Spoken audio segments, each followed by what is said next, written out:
Salam alaikum.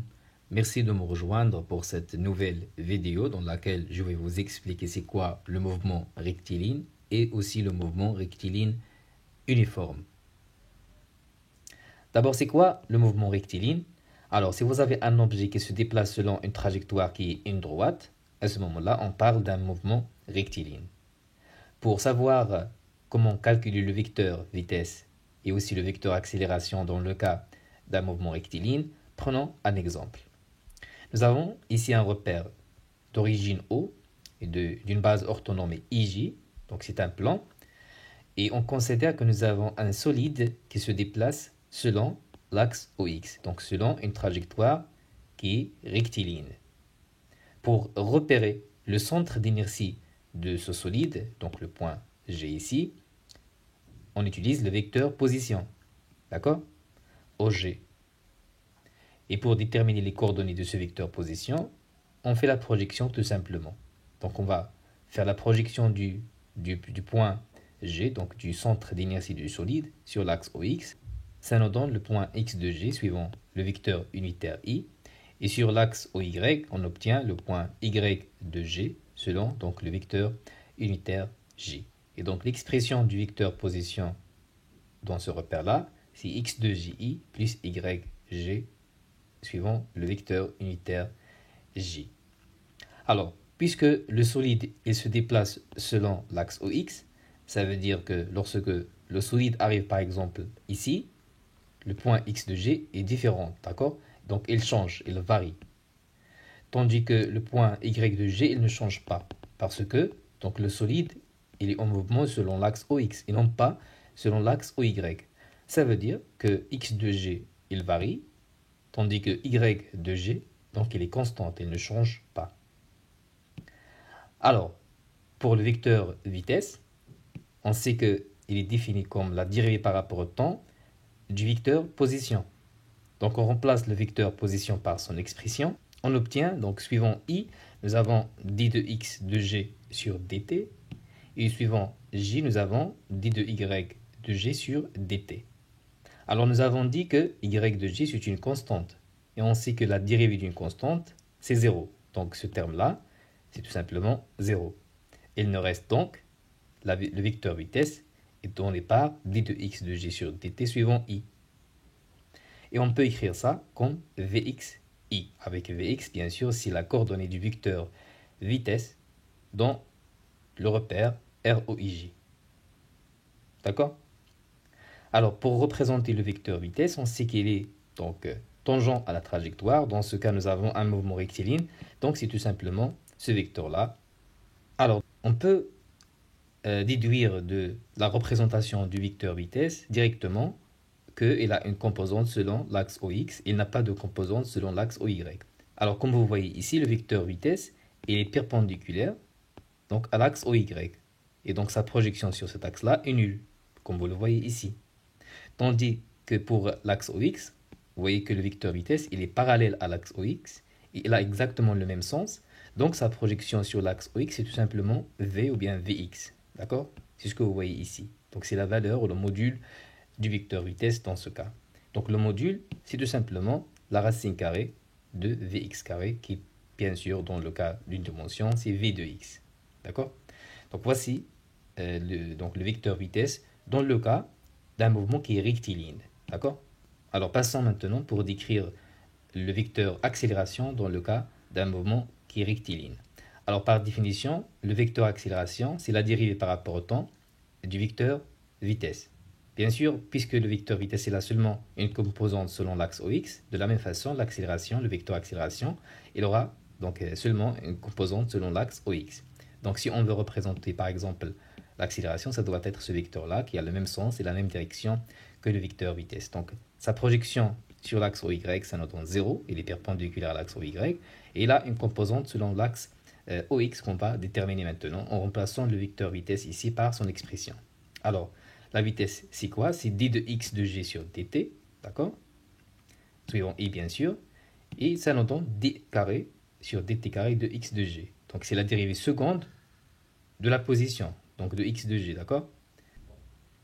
Et comme nous l'avons vu donc dans la définition du vecteur accélération, on peut remplacer la dérivée seconde donc, de la position par AX, qui est la composante de l'accélération dans ce cas. D'accord? Et bien sûr, AX, c'est d carré x sur dt carré. Pour la norme, c'est tout simplement la racine carrée de ax carré qui nous donne ax. Donc, si on veut demander de déterminer le vecteur vitesse et le vecteur accélération dans le cas d'un mouvement rectiligne, donc voici l'expression du vecteur vitesse, voici l'expression du vecteur accélération avec les expressions de ax donc, et vx, et voici donc les normes des deux. Alors, tout ce que nous avons vu ici, c'est pour le mouvement rectiligne. Maintenant, on va ajouter le mot uniforme. Donc, on parle du mouvement rectiligne uniforme. Donc, j'avais déjà dit que uniforme, le mouvement uniforme, la vitesse est constante. Et puisque la vitesse est constante, ça veut dire que l'accélération est nulle. D'accord? Alors, par définition, le mouvement du centre d'inertie G d'un solide est rectiligne uniforme si la trajectoire est une droite, donc ceci c'est pour rectiligne, et si le vecteur vitesse est constant. D'accord? Donc nous avons ici deux informations. Rectiligne uniforme, ça veut dire que la trajectoire est une droite et le vecteur vitesse est une constante. Ça veut dire quoi que le vecteur vitesse est constante? Donc il implique directement que l'accélération égale au vecteur nul. Pourquoi? Parce qu'on sait que l'accélération par définition, c'est la dérivée par rapport au temps de la vitesse. Puisque la vitesse est une constante, la dérivée d'une constante, c'est 0. Et donc l'accélération égale au vecteur nul. Donc cette définition-là à retenir. Passons maintenant pour décrire les équations horaires du mouvement. Donc ce sont des équations très importantes en mécanique d'une manière générale. Elles permettent de représenter l'évolution de la position et de la vitesse du centre d'inertie d'un solide au cours du temps. D'accord? Parfois dans les exercices, bien sûr, on vous demande de calculer la vitesse à un point spécifique. D'accord? Si vous avez par exemple un solide qui se déplace de A vers B, donc on peut vous demander de calculer la vitesse à ce point-là, ou bien donc le temps à ce point-là. Alors pour trouver le temps et la vitesse à un point qui est spécifique, on calcule normalement les équations horaires du mouvement. Et pour le mouvement rectiligne uniforme, on s'intéresse seulement donc à l'équation horaire de la position. D'accord? Donc on va commencer par le cas donc, du mouvement rectiligne uniforme. Bien sûr, puisque le solide ou bien le centre d'inertie d'un solide est en mouvement, ça veut dire que ses coordonnées, les coordonnées de ce solide-là, il dépend du temps. D'accord? Par exemple, le mobile ici, G, il se déplace selon l'axe OX. Donc sa coordonnée de position X, il dépend du temps. Donc chercher X de t, donc ça veut dire chercher l'équation horaire de la position. Comment faire? Donc la position au temps t de ce mobile G, elle s'obtient en trouvant la primitive de la vitesse par rapport au temps. Parce qu'on sait que la vitesse, c'est la dérivée par rapport au temps de la position. Donc, on cherche la primitive de cette équation-là pour trouver la position en fonction du temps. Voyons voir ça. Alors, donc, la primitive de d de x sur dt, c'est x de t. La primitive de v, c'est vt plus a. Donc, normalement, bien sûr, lorsqu'on cherche les primitives, ce qu'on fait tout simplement, c'est quoi? C'est l'intégration. D'accord? Donc, vous avez dx est égal à v dt. Donc, ici, c'est x de t. C'est la primitive de 1. Et ici, vous avez donc vt plus une constante d'intégration que nous avons appelée a.